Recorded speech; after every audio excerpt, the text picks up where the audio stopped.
या दोन्ही गावांचे उपस्थित असणारे सरपंच, उपसरपंच, ग्रामपंचायतीचे सर्व सन्माननीय सदस्य, शासनाचा उपस्थित असणारा अधिकारी वर्ग, जमलेल्या बंधू भगिनी, पत्रकार मित्र आणि माझ्या सहकार्यांना, बरेच दिवस आपण छत्रपती संभाजी महाराजांची इथं एक चांगल्या प्रकारचं स्मारक करावं अशा प्रकारची भावना अनेकांच्या मनामध्ये होती। पाठीमागच्या काळामध्ये जिल्हा परिषद पुण्याने वेळोवेळी त्यांच्या परीने काही गोष्टी करण्याचा प्रयत्न केला, परंतु त्याला मर्यादा होत्या आणि म्हणून आम्ही सगळ्यांनी ठरवलं की छत्रपती संभाजी महाराजांच्या नावाला साजेसं स्मारक आपण राज्य सरकारच्या तर्फे करायचं। मित्रांनो, याच्यामध्ये अडचणी बऱ्याच येत होत्या। त्यामध्ये आपल्याला साधारण 8 एकर जागा ही तुळापूरच्या परिसरामध्ये आहे आणि आपण 397 कोटीचा विकास आराखडा मंजूर केला। त्याच्यामध्ये 158 कोटी रुपये विकास कामांच्यासाठी खर्च करणार आहोत आपण। त्याच्यामध्ये आपली जी नदी जाते तिथं रिव्हर फ्रंट डेव्हलपमेंट करणारे, गॅलरी करणारे, कार्यालय करणारे, उत्तम अशा प्रकारचं छत्रपती संभाजी महाराजांचं संग्रहालय करणारे, पार्किंगची व्यवस्था करण्याच्या करता वाहनतळ, स्वच्छतागृह, प्रवेशद्वार अशा सगळ्या गोष्टी आपण करतोय। आणि वडूच्या इथं आपल्याकडे 2 एकर जागा आहे, परंतु 78 साली राज्य सरकारची जागा KM हॉस्पिटलला दिलेली आहे। स्थानिक लोकांना पण आठवत असेल, आता तिथं फार काही चालत नाही। जागा देताना एक क्लॉज घातलेला आहे की ज्यावेळेस राज्य सरकारला ती जागा लागेल त्यावेळेस राज्य सरकारला परत करायची। आणि त्याच्यामुळं राज्य सरकारने ठरवलंय KMला सांगून ती 2 एकर जागा घ्यायची आणि 4 एकर जागेत 110 कोटी रुपये मंजूर करून आपण तिथं मंदिर, पार्किंग, संग्रहालय, स्मारकाचं प्रवेशद्वार अशा प्रकारच्या सर्व सुविधा तिथं देण्याचं आपलं काम आहे। हे सगळं एवढं सगळं चांगलं करायचंय। मला आमच्या तुळापूरच्या सरपंच सभापती गोपाताई इंगळे आणि वडूच्या सरपंच अंजलीताई शिवले यांच्या सगळ्या पंच कमिटीला विनंती करायची, स्थानिकांना विनंती करायची की बाबांनो, आपला सगळ्यांचा अतिशय हा महत्वाचा प्रश्न अनेक दिवस प्रलंबित होता। आम्ही हा कडेला नेत असताना अनेक त्याच्यामध्ये स्पर्धा लावल्या। एकूण 6 स्पर्धकांमध्ये 3 वास्तुशास्त्राची निवड आपण केली, शास्त्रज्ञांची, आणि त्याच्यातून आपण हे सगळं पूर्णत्वाला देतोय। हे सगळं करत असताना काम पण कॉन्ट्रॅक्टर वगैरे सगळं ठरलेलं 30 महिन्यामध्ये काम पूर्ण करून द्यायचं त्यांनी मान्य केलेलं आहे। या सगळ्या भागामध्ये आता आशिया खंडात 1 नंबरची साखर औद्योगिक वसाहत बनवण्याचा राज्य सरकारचा प्रयत्न आहे। त्याचाही फायदा आपल्याला सगळ्यांना झाल्याशिवाय राहणार नाही। रोजगार निर्मितीच्या करता देखील महारोजगार, नमो महारोजगार मेळावे हे देखील राज्य सरकार घेत आहे। आजच मुख्यमंत्र्यांनी एक मोठा तिथं मेळावा हा बारामतीला मुख्यमंत्री महोदय करून आलेले। अशा पद्धतीनं हे सगळं काम आपलं चाललेलं आहे। इथून गेल्यानंतर लघुजी वस्ताद साळवे यांचंही स्मारक आम्ही पुण्यामध्ये करतोय। शेवटी जे आपले आदर्श आहेत, जे आपले महापुरुष होऊन गेले, पुढे इतिहासामध्ये नवीन पिढीला देखील त्यांचा इतिहास कळाला पाहिजे, त्यांचं शौर्य काय पद्धतीचं होतं ते समजलं पाहिजे। आणि म्हणूनच या सगळ्या गोष्टीचा विचार आपण करतोय। आज इथे तुळापूरमध्ये स्वराज्य रक्षक छत्रपती संभाजी महाराज यांच्या समाधीस्थळ स्मारकाच्या विकास कामाचं भूमिपूजन होत असताना आपण सगळ्यांनी संभाजी महाराजांच्या आचार विचारांची जपणूक करण्यासाठी इथं आपण हे स्मारक बनवतोय।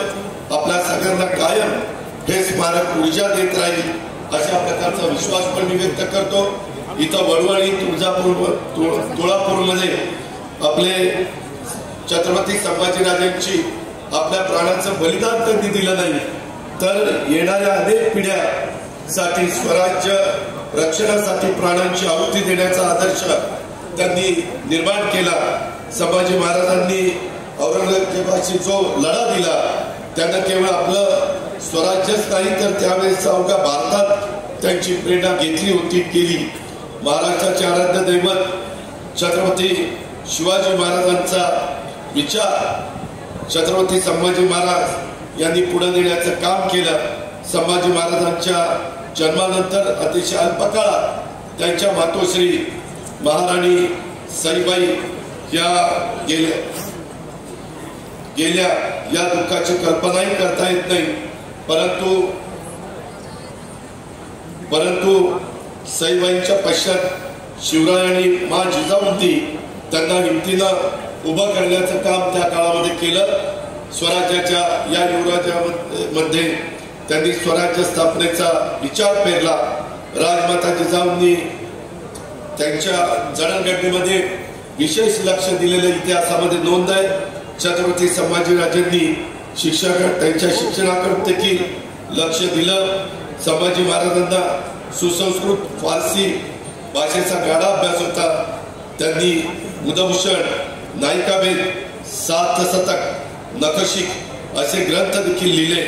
वेळ मिळेल तसा छत्रपती शिवाजी महाराजांनी छोट्या छत्रपती संभाजीराजांना लष्करी विद्या शिकवण्याचं काम केलं। ते अनेकदा त्यांना वेगवेगळ्या स्वारीबरोबर स्वतःबरोबर नेत होते। ही त्यांच्या महाराजांनी केलेली लढाऊ विचारांची पेरणी होती। लहान वयातच छत्रपती संभाजी महाराजांना औरंगजेबाच्या भेटीसाठी देखील सोबतीला महाराज घेऊन गेलेले होते। ते का घेऊन गेले असतील तर छोट्या शंभूराजांना पुढच्या काळात स्वराज्य रक्षणाकरता निर्भीड बनण्याच्या करता त्या दृष्टीने शिवरायांनी केलेली ती पाया भरणी होती। या सर्वांपासून युवराज संभाजीराजांनी प्रेरणा घेतली।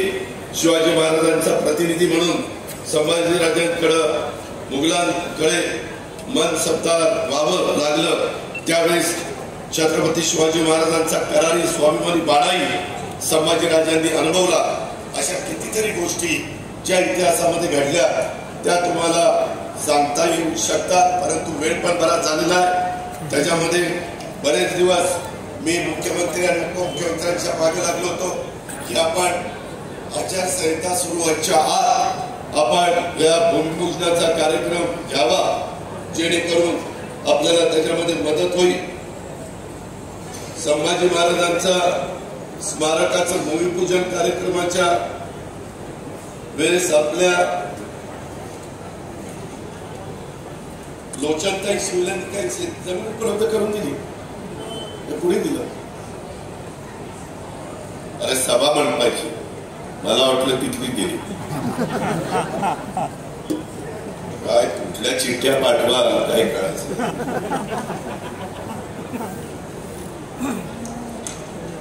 मला पुन्हा एकदा आज आपल्या पुणे जिल्ह्यामध्ये स्वतः मुख्यमंत्री राज्याचे आणि उपमुख्यमंत्री या ठिकाणी आले।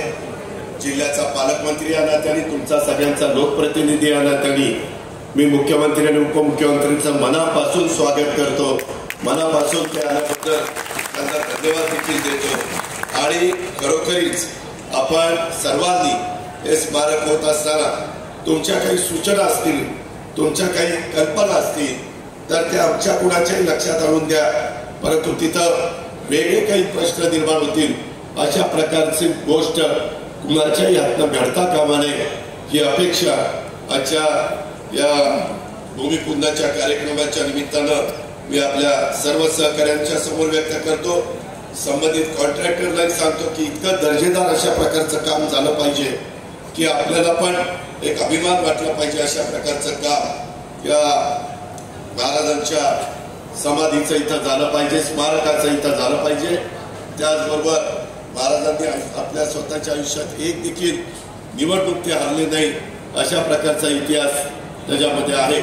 आणि त्यांचं स्मारक आज म्हणू आणि तुळापूरला होतं, त्याचं खूप खूप समाधान मला तर आहेच आहे, परंतु तमाम माझ्या सर्व सहकार्यांना, महाराष्ट्रातल्या जनतेला आज हे महाराजांचं स्मारक होतं ते नेहमीच प्रेरणादायी राहील.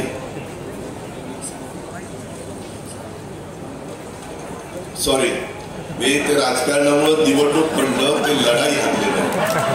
आज लोकसभेच्या निवडणुका आल्या, निवडणुकीशिवाय काही कळत नाही, परंतु आमच्यामध्ये निष्ठा देवेंद्र फडणवीस आहेत. असं काही झालं की लगेच तिथल्या तिथं लक्षात आणून देतात. धन्यवाद देवेंद्रजी, असंच नेहमी अशा गोष्टी लक्षात आणून द्या. आणि मित्रांनो, ते एकही लढाई हारले नाही.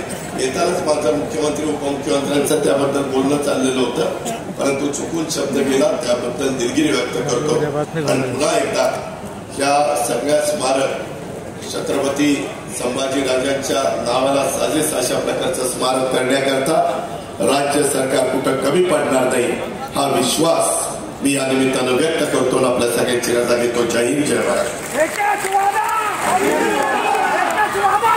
धन्यवाद दादा. आणि त्यानंतर या ठिकाणी मनोगत व्यक्त करण्यासाठी मी राज्याचे